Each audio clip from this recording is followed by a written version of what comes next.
Сәлеметсіңдер ме, балалар? Қазақ тілі сабағын бастаймыз.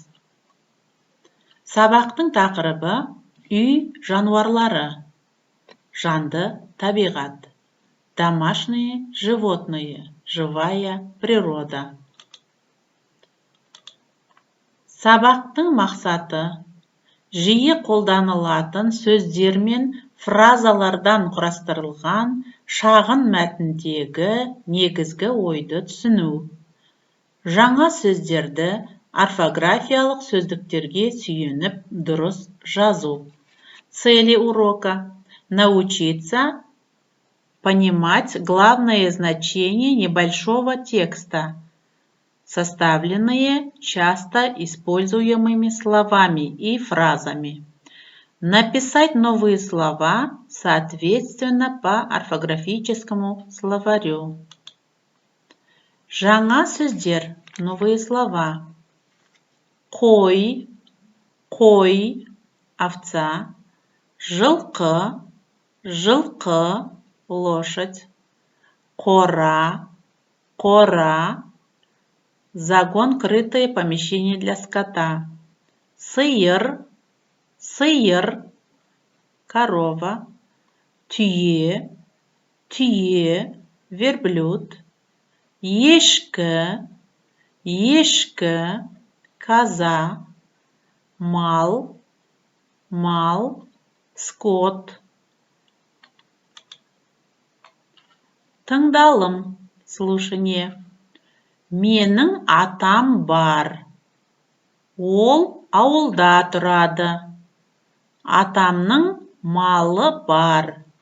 Қорада сиыр, жылқы, қой бар. Олар үй жануарлары.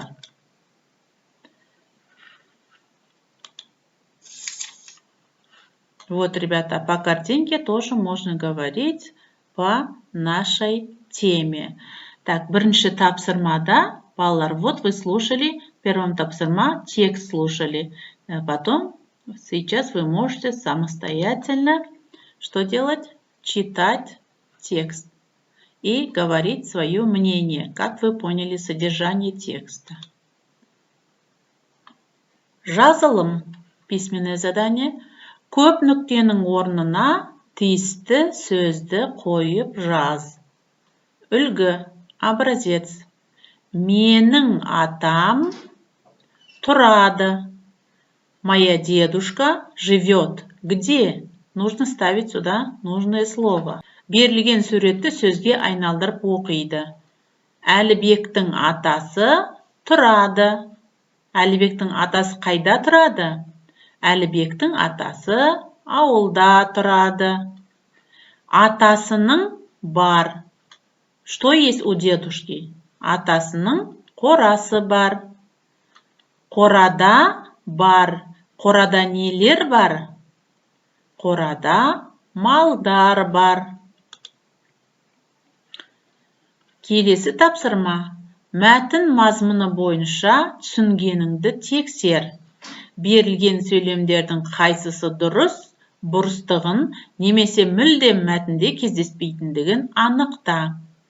Читая предложение, ребята, вы должны определить правильность или неправильность, или айтылмаған, не сказано. Нужно отметить. Можно говорить. Например, бірінші сөйлем. Әлібектің атасы қалада тұрады. Дедушка Алибека живет в городе. Нужно теперь определить, ребята, это правильно, неправильно или не сказано. Мы знаем, что это предложение неправильно, бұрыс.